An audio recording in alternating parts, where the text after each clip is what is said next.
Hola, hola, bendiciones para todos. Bienvenidos a Amor por la Palabra. Estamos estudiando el mensaje a las iglesias de Apocalipsis. Hoy vamos a ver el mensaje a la iglesia en Filadelfia. Eso está en Apocalipsis 3, desde el versículo 7 hasta el versículo 13. Como lo hemos venido haciendo, vamos a ir versículo a versículo, desmenuzando lo más que podamos este mensaje para entender qué quiso hablar el Señor a la iglesia de Filadelfia y qué quiere hablarnos el Señor hoy a nosotros, hoy a nuestra vida. Y sabemos que nosotros hoy somos la iglesia de Jesucristo y que el Señor siempre quiere hablarnos. Eso es muy importante, tener nuestro corazón dispuesto a escuchar lo que Dios tiene que decir de nosotros. Habrá muchas cosas positivas que Dios dirá, habrán otras que tal vez no sean tan positivas, pero que en últimas necesitamos oír porque Dios nos conoce bien. Dios sabe, es el único que nos puede ver por dentro y por fuera y que nos puede examinar y que puede saber cómo está nuestra vida. A veces nos engañamos demasiado nosotros mismos, a veces podemos pensar, y es una característica que ocurría en las iglesias. No sé si has notado, pero había mucha gente engañada y engañando, ¿no? Había muchos que decían ser judíos y no lo eran, sino que eran sinagoga de Satanás. Habían otros que se presentaban como apóstoles, pero no lo eran tampoco, sino que eran mentirosos, mentían. Una mujer llamada Jezabel, que el Señor mismo llama Jezabel, se presentaba como profetisa, decía ser una profetisa, pero resulta que era una mentirosa. Y muchas cosas más. A veces nosotros no sabemos cómo estamos y el que sí sabe es Dios, y es a quien tenemos que prestarle nuestros oídos para que hable a nuestro corazón y nos muestre cómo estamos delante de Él. Por eso es pertinente entender estos mensajes a las iglesias. Si hemos notado con los mensajes anteriores, cada carta que fue enviada a estas iglesias hace mucha referencia al Antiguo Testamento, a personajes del Antiguo Testamento, Jezabel, Balaam.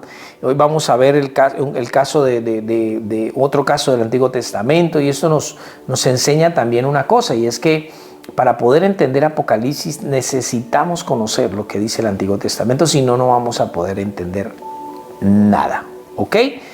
Es importante hacer esa anotación, porque a veces uno se emociona y quiere ir a leer Apocalipsis y sin haber leído el resto de la Biblia, y va a ser muy complicado poder sustraer alguna enseñanza de Apocalipsis. Vamos a quedar en las mismas, o tal vez nos vamos a confundir. Entonces necesitamos hacer esa aclaración. Versículo 7 entonces, capítulo 3, versículo 7. Escribe al ángel de la iglesia en Filadelfia. Esto dice el santo, el verdadero, el que tiene la llave de David, el que abre y ninguno cierra, y cierra y ninguno abre. En esta ocasión el Señor se presenta como el santo. En las cartas anteriores él tomaba su título del capítulo 1 de Apocalipsis. En este caso ya no lo hace, ya se presenta como el santo, título que le era dado en el Antiguo Testamento. Isaías lo llama el santo de Israel. En Levíticos 11:44 también se presenta como el santo. Ahora, no es solamente que el Señor es el santo, sino que también demanda de nosotros santidad, ¿no? Primera de Pedro, capítulo 1, versículo 15 al 16 nos dice: sino como aquel que os llamó es santo, sed también vosotros santos en toda vuestra manera de vivir, porque escrito está: sed santos porque yo soy santo. Entonces es importante entender eso. Él se presenta como el santo, pero Él también demanda de nosotros santidad. ¿Y qué significa eso? Pues que estemos consagrados a Dios, apartados del mal, apartados de todo aquello que al Señor no le agrada. El santo, pero también dice el verdadero. Y este título del verdadero se hace tan importante hoy, se hace tan importante y tan necesario en una época donde donde hay tanto engaño, donde ha resultado tanto falso profeta, tanto falso Mesías. Por allí estaba mirando el otro día uno que se presenta como el Elías de este tiempo, el Elías de los tiempos finales, y otros que dicen que apareció el Mesías. Bueno, una cantidad de barbaridades que uno se queda que con la boca abierta. Uno dice, pero Dios mío, ¿cómo puede el diablo enredar la cabeza de alguien y llegar a hacerle pensar semejante cosa? Entonces necesitamos comprender que Él es el verdadero. En Juan 6:32 se registra a Jesús como el verdadero pan del cielo, ¿no? Jesús dijo también, yo soy el camino, la verdad y la vida. Él mismo se presentaba así. Primera de Juan 5:20 lo presenta como el que es verdadero, y estamos en el verdadero, dice Juan, en su Hijo Jesucristo. Este es el verdadero Dios y la vida eterna. Entonces, muy importante que nosotros tengamos claro esto para que sepamos que el único verdadero Dios es nuestro Señor Jesucristo. Pero también dice, el que tiene la llave de David, el que abre y ninguno cierra, y cierra y ninguno abre. Ahora, para comprender bien estas palabras, necesitamos ir a Isaías 22:22, que esta palabra, es tomada de este libro de Isaías. El Señor lo toma de allí para hacer referencia a algo que es muy importante, ¿no? Y para poderlo entender necesitamos, estuve esta semana hablando, no sé si lo viste, un video, estuve hablando de dos hombres de Isaías 22, Sebna y Eliaquín, ¿no? Sebna era un tesorero y mayordomo de la casa del rey Ezequías. Esto ocurrió en los tiempos de Isaías. Y Sebna tenía un lugar importante, era un lugar de autoridad. Era el hombre que administraba los tesoros del reino, del rey, de la casa del rey. Pero él estaba usando su cargo para provecho propio, para promoverse a sí mismo, para enriquecerse, para hacerse de carros, dice allí en Isaías, para hacerse de gran nombre. El hombre estaba, mejor dicho, estaba usando el cargo para su propio provecho, cosas que pasan mucho hoy en los gobiernos políticos. Vemos cómo la gente que está allí en estos cargos solo utilizan esos cargos para beneficiarse a sí mismo. Ahora, esto no solo pasa en ese ambiente de la política, del gobierno. Desafortunadamente hay muchos sebnas también que han sido puestos como mayordomos de la casa de Dios hoy, de la iglesia, y están haciendo exactamente lo mismo. Están sacando provecho de la gente, están promoviéndose a sí mismo, están haciéndose de carros, haciéndose de casa, haciéndose de una cantidad de cosas. Y el Señor le dice fuertemente, si tú quieres lo puedes leer de Isaías 22 desde el 15 en adelante. El Señor le dice que va a ser llevado en cautiverio, que va a ser entregado en cautiverio, va a padecer este hombre. Y el Señor le dice, ¿y a dónde estarán? Y saldrás rodando como piedra, ¿y dónde estarán tus carros? Y hay una palabra fuertísima, le dice, oh vergüenza de la casa de tu Señor. Después se le anuncia a este hombre que va a ser echado, empujado de su cargo, y que el Señor le va a entregar este manto de autoridad a otro hombre llamado Eliaquín. Pues de este hombre, Eliaquín, es del que se dice, y yo pondré sobre su hombro la llave de la casa de David. Y él abrirá y nadie cerrará, y cerrará y nadie abrirá. ¡Wow! ¡Qué extraordinario! Extraordinario, ¿por qué? Porque yo creo que Eliaquín era un hombre fiel, Eliaquín era un hombre íntegro, Eliaquín era un hombre que iba a ser el asiento de honra de la casa de su padre, algo muy contrario a Sebna. Los Sebnas son vergüenza de la casa de su señor, los Eliaquín son asiento de honra de la casa de su padre. Entonces debemos ser como Eliaquim.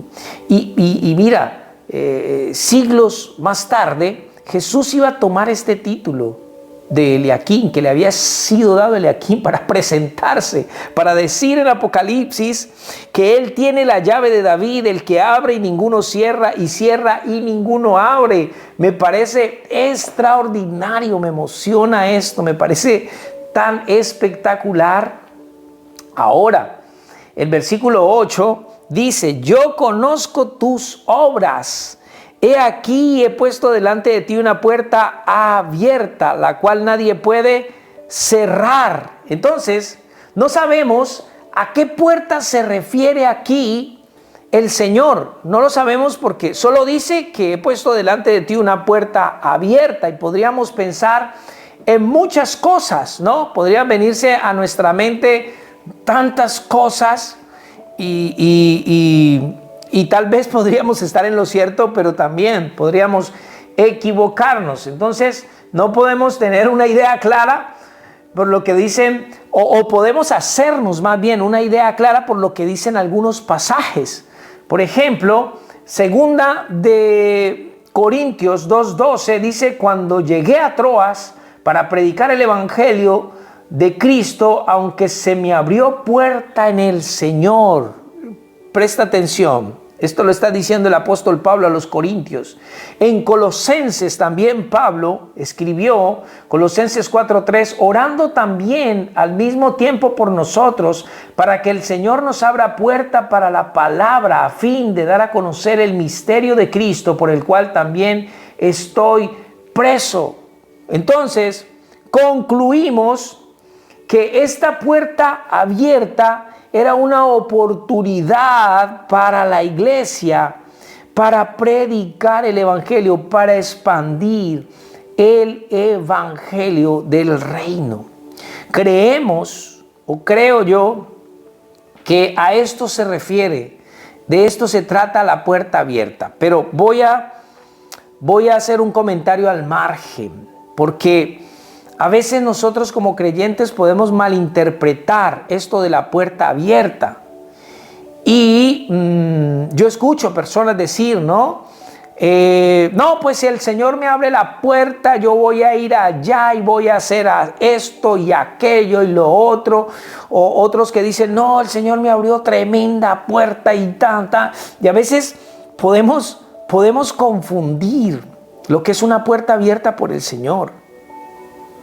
Y escucha lo que te voy a decir.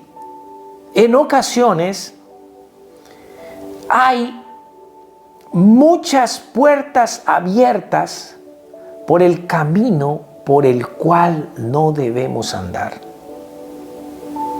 que por el que sí debemos caminar. Y quiero que me prestes mucha atención a esto, porque esto es importante, querido hermano. Mira, te voy a poner un ejemplo. Un hermano dice, no, el Señor me abrió una puerta de empleo extraordinaria y estoy, pero mejor dicho, bendecido con este empleo, y trabaja 16 horas. Aunque tiene un muy buen salario, no tiene tiempo para congregarse en la iglesia, no tiene tiempo para el Señor, no tiene tiempo para servir, no tiene tiempo para su familia. Y entonces él dice, el Señor me abrió puerta. Tenemos que tener mucho cuidado con esto, porque te voy a repetir esto. En ocasiones encontramos muchas puertas abiertas por el camino por el cual no debemos ir, que por aquel en el que debemos caminar. Entonces, mucho cuidado, porque a veces relacionamos una puerta abierta con la voluntad de Dios. Y a veces no tiene nada que ver con eso. ¿Ok? Quería hacer ese comentario al margen, porque a veces confundimos las cosas y hay que ser claros. Dice también allí el versículo 8, porque aunque tienes poca fuerza, has guardado mi palabra y no has negado mi nombre, porque aunque tienes poca fuerza, parece que la iglesia de Filadelfia era pequeña y tal vez sus miembros eran de condición humilde, eran tal vez obreros, trabajadores, pertenecían mayormente a la gente obrera de este lugar, de Filadelfia. Entonces era una iglesia con poca fuerza. El Señor le dice que tienen poca fuerza. Entonces eran de las clases pobres. Sin embargo, reconocer la falta de recursos propios, escucha, y confiar en el Señor y en su poder es el requisito fundamental para que Él abra la puerta de nuevas oportunidades. Eso es muy interesante que nosotros lo tengamos en cuenta. Ahora, que los cristianos tengan poco poder es algo positivo ante Dios. El poder es fácilmente objeto de abuso. Sin embargo, la debilidad lleva muy a menudo a la dependencia del poder de Dios. Recordemos 2 Corintios 12:9. El apóstol Pablo hablaba a los corintios y él les decía acerca del aguijón. Sé que lo has leído. Y él decía, a causa de por la grandeza de las revelaciones me fue dado en mi carne un aguijón, un mensajero del diablo que me abofeté. Algo que le recordaba a su humanidad al apóstol Pablo. No sabemos concretamente qué sea el aguijón, pero sabemos que era algo que le recordaba su condición humana, su debilidad, para que no se exaltase desmedidamente, para que no se llenara de orgullo, de soberbia, no fuera a pensar que era más importante que los demás, que todos los demás mortales. Qué importante es a veces tener un aguijón. Y él dice, y he rogado 3 veces al Padre que lo quite de mí, pero me ha dicho, bástate mi gracia, porque mi poder se perfecciona en tu debilidad.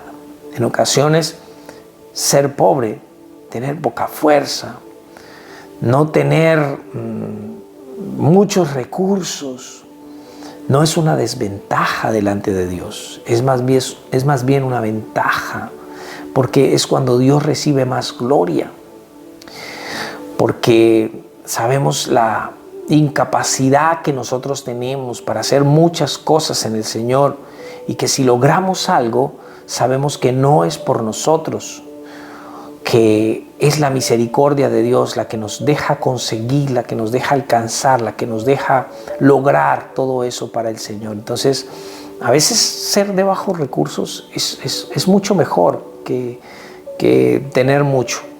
Recordemos que hay iglesias, por lo menos el mensaje de la iglesia en la Odisea que veremos la próxima semana, ellos decían ser ricos, ¿no? Ellos decían, Dios les dice, Jesús los confronta, vosotros decís que nos hemos enriquecido, decían, y el Señor les dice, pero ustedes son pobres desventurados. Así les dice el Señor, pobres, desventurados, ciegos, desnudos. No me adelanto mucho porque lo vamos a ver la próxima semana, entonces como para hacer un comentario de eso. Entonces dice, porque aunque tienes poca fuerza, pero también has guardado mi palabra. Has guardado mi palabra. Lo que debe caracterizar al pueblo de Dios es la obediencia a su palabra. Eso es muy importante. Debemos guardar la palabra. ¿De qué manera guardaba la palabra la iglesia en la Odisea? Ellos habían conservado el mensaje de Jesucristo puro. No lo habían alterado, no lo habían endulzado, no lo habían fracturado, no lo habían tergiversado. Ellos habían conservado el mensaje puro. Qué importante es guardar la palabra de Dios en este sentido. O sea, la palabra tal cual nos ha sido a nosotros dada, como está aquí en la palabra, sin cambiarle nada, sin sacarla del contexto para aprovecharnos de la gente. O sea, esto es una cosa muy importante. Ellos habían guardado mi palabra. Dice, has guardado mi palabra. Y esto hace referencia a la fidelidad al mensaje que ellos habían recibido. No lo habían alterado para nada. Hoy encontramos, cuando uno escucha, hoy como tenemos la oportunidad de escuchar tanto, o sea, por las redes sociales hay tanta gente hablando, y escuchamos unas barbaridades y el mensaje ha sido fracturado, el mensaje ha sido alterado, ha sido adulterado.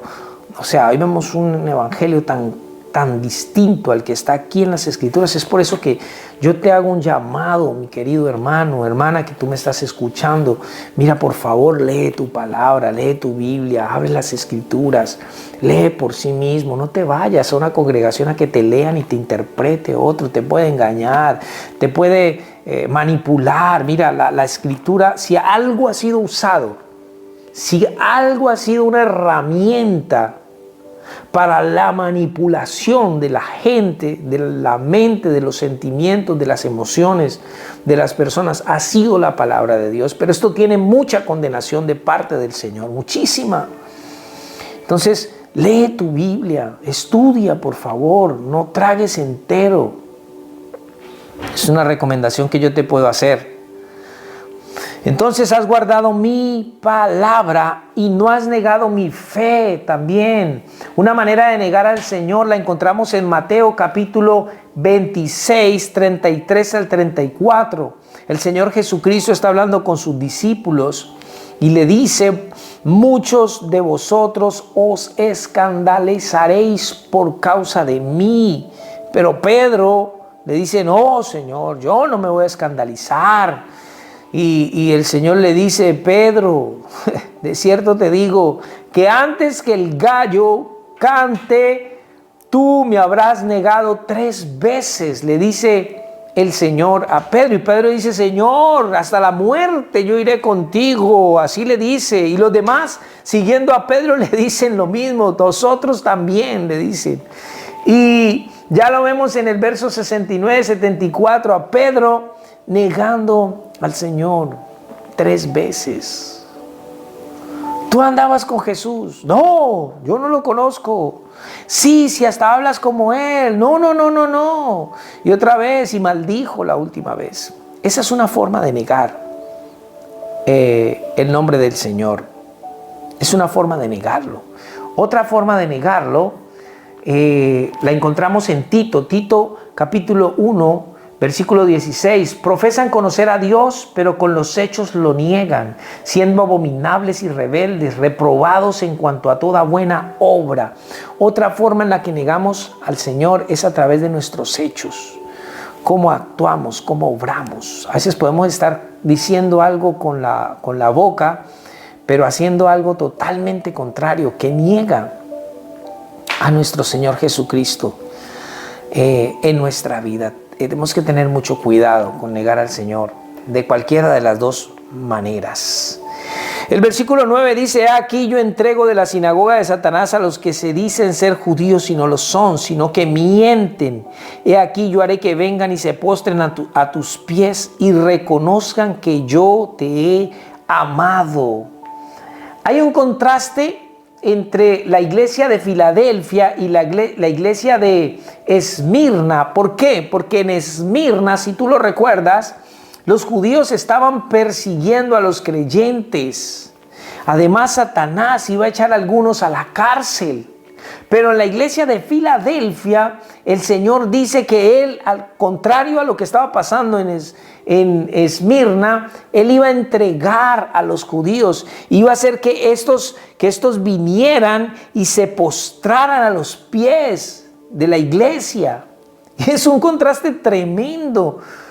Entonces, ahora mira, en Filadelfia el Señor iba a hacer esto, iba a hacer que vinieran y se postraran. Yo haré que vengan y se postren a tus pies y reconozcan que yo te he amado. Esto era contradictorio para los judíos porque ellos se consideraban el pueblo amado por Dios. ¿Sí? Ellos eran los elegidos, ellos eran los consentidos de Dios. No había ninguna otra nación en la tierra que Dios amara. Dios destruyó naciones por este pueblo. Todo el Antiguo Testamento muestra el amor del Señor por el pueblo judío. Sin embargo, ahora Dios dice: y reconozcan que yo te he amado. ¡Wow! ¡Qué contradictorio para ellos esto! Tener que venir delante de unos gentiles a los cuales consideraban perros, a los cuales habían dejado por fuera, los cuales rechazaban, los cuales perseguían, a los cuales mataban y hacían lo que querían con ellos. Ahora el Señor iba a hacer que viniesen y se postrasen a los pies de ellos. Debía haber ocurrido al contrario. Nosotros los gentiles postrarnos ante los judíos porque es el pueblo de Dios. Pero el Señor iba a hacer esto. Y reconozcan que yo te he amado. ¡Wow! Versículo 10. Por cuanto has guardado la palabra de mi paciencia, yo también te guardaré de la hora de la prueba que ha de venir sobre el mundo entero, para probar a los que moran sobre la tierra.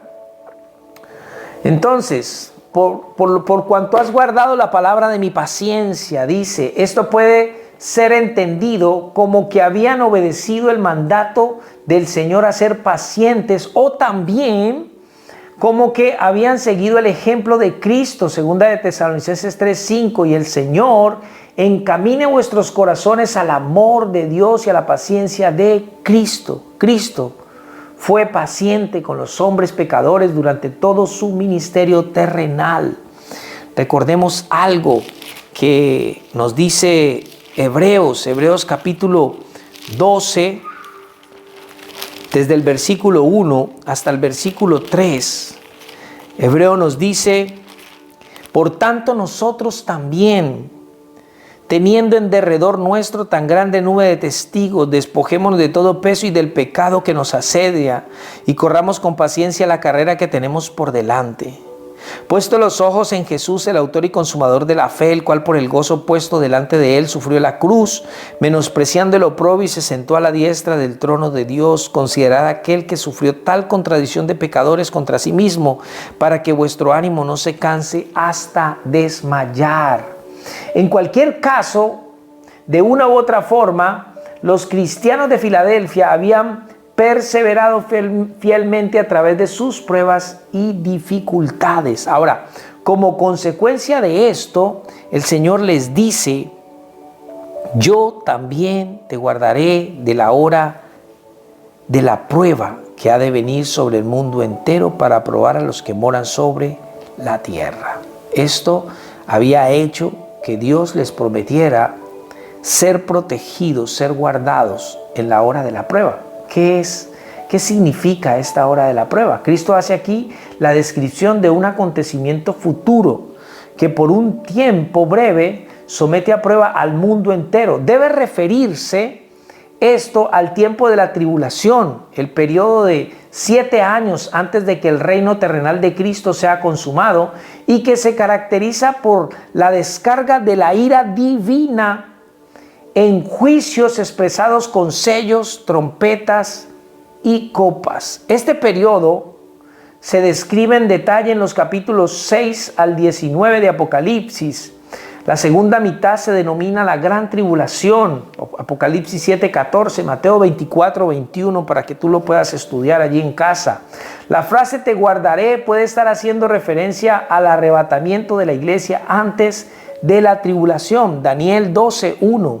Ahí el Señor prometía también guardar al pueblo de Dios, a su pueblo, de la prueba que iba a venir sobre el mundo. Hace referencia a esto mismo que está hablando el Señor aquí. Entonces, muy importante esto que le dice el Señor a la iglesia: yo te guardaré, yo también te guardaré de la hora de la prueba. Versículo 11: he aquí yo vengo pronto, retén lo que tienes para que ninguno tome tu corona. He aquí yo vengo pronto. Su propósito con esta exhortación es animar a su pueblo para que esté preparado para el encuentro con Él, y de este modo ninguno tome tu corona. Muy importante. Le dice el Señor: retén lo que tienes para que ninguno tome tu corona. Cristo exhorta a cada creyente a mantener firme lo que tiene frente a las tentaciones y atracciones de este mundo. Lo que Dios nos ha dado ahora, si lo conservamos con fidelidad, es lo que constituye nuestra corona en el futuro. Ahora, no quiere decir que el cristiano pueda perder su salvación, pero sí que puede dejar de recibir su galardón. Recordemos una cosa, que servir a Dios es un gran privilegio que Él nos ha dado, pero es un privilegio que nos puede ser retirado. Tenemos varios ejemplos en el Antiguo Testamento de esto. Tenemos el caso de Esaú. Recordemos que Esaú vendió su progenitura por un plato de lentejas. Se la vendió a su hermano Jacob. Menospreció la progenitura. O sea, no fue un hombre que retuvo hasta el final lo que Dios le había entregado. No, lo cambió por un plato de lentejas. Y entonces le fue quitado este privilegio y le fue entregado a Jacob. También podemos hacer referencia allí a Rubén. Rubén se acostó con una de las concubinas de su padre y le fue quitado igualmente su progenitura y fue entregada a Judá. ¿Y qué me dices de Saúl? Saúl fue un hombre rebelde, obstinado delante de Dios como rey. Y el Señor lo desechó como rey y le entregó el reino a David. Entonces, de eso es que nos está hablando aquí el Señor. O sea, retén lo que tienes para que ninguno tome tu corona. ¿Qué tenemos hoy? Nuestra fe, ¿qué tenemos hoy? Lo que el Señor nos haya entregado hoy, retengámoslo. Nuestra fe, el llamado, no enterremos los dones, ¿sí? Ejerzamos lo que Dios nos ha mandado a hacer, lo que el Señor ha puesto en nuestro corazón a hacer, tenemos que hacerlo, retener hasta el final para que nadie tome nuestra corona. Versículo 12, al que venciere yo le haré columna en el templo de mi Dios y nunca más saldrá de allí, y escribiré sobre él el nombre de mi Dios y el nombre de la ciudad de mi Dios, la nueva Jerusalén, la cual desciende del cielo de mi Dios, y mi nombre nuevo. ¡Wow! Entonces tenemos aquí algo muy importante. Esto quiere decir que no solo serán bienvenidos estos creyentes de Filadelfia, no solo serán bienvenidos a la casa de Jesús, el templo de Dios, sino que formarán parte de Él. Eso es lo que les está diciendo el Señor aquí. Pero el hecho de ser columna en el templo de Dios también podía implicar otra cosa. Los templos antiguos tenían grandes columnas, a veces para apoyar el edificio, pero otras se usaban como ornamento. Por ejemplo, en el templo de Salomón había dos grandes columnas que se llamaban Jaquín y otra Boaz, y que estaban en el pórtico del templo. Primera de Reyes 7:21. Su misión era sostener dos grandes capiteles que se encontraban encima de ellas y que habían sido hermosamente decorados. Ahora, pensando en esto, debemos recordar lo que el apóstol Pablo le dijo a Timoteo en 1 de Timoteo 3:15, para que si tardo sepas cómo debes conducirte en la casa de Dios, que es la iglesia del Dios viviente, columna y baluarte de la verdad. Entonces, este es un privilegio, esta es la exhortación al que venciere. Va a tener este privilegio de ser columna de la casa de Dios en la nueva Jerusalén. O sea, estamos hablando de un privilegio extraordinario. Este ser columna es ser firme, una firmeza. Vamos a estar allí delante de Dios constantemente en su casa. Extraordinaria promesa. Qué emoción me da a mí esto. Y escribiré sobre él el nombre de mi Dios y el nombre de la ciudad de mi Dios, la nueva Jerusalén, la cual desciende del cielo de mi Dios, y mi nombre nuevo. La idea es que ahora los verdaderos creyentes pertenecen a Dios, y si alguna persona se acerca a ellos, podrá ver algo del carácter de Dios y de su ciudad eterna, la nueva Jerusalén, escrito en ellos. como cuando lo vean, como cuando a uno lo ven en un país extranjero, ¿no? Uno con su manillita de su país. Yo por lo menos yo soy muy patriota, a mí me encanta mi país, amo Colombia.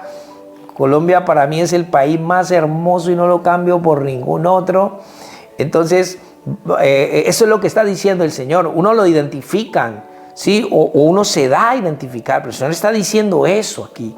Los creyentes cuando se acerquen a alguien los van a identificar, ¿sí? Por el carácter, los van a identificar como que son del templo de Dios, de la Nueva Jerusalén. ¡Wow! Lo verán a uno y ellos nos identificarán con eso. Es extraordinario.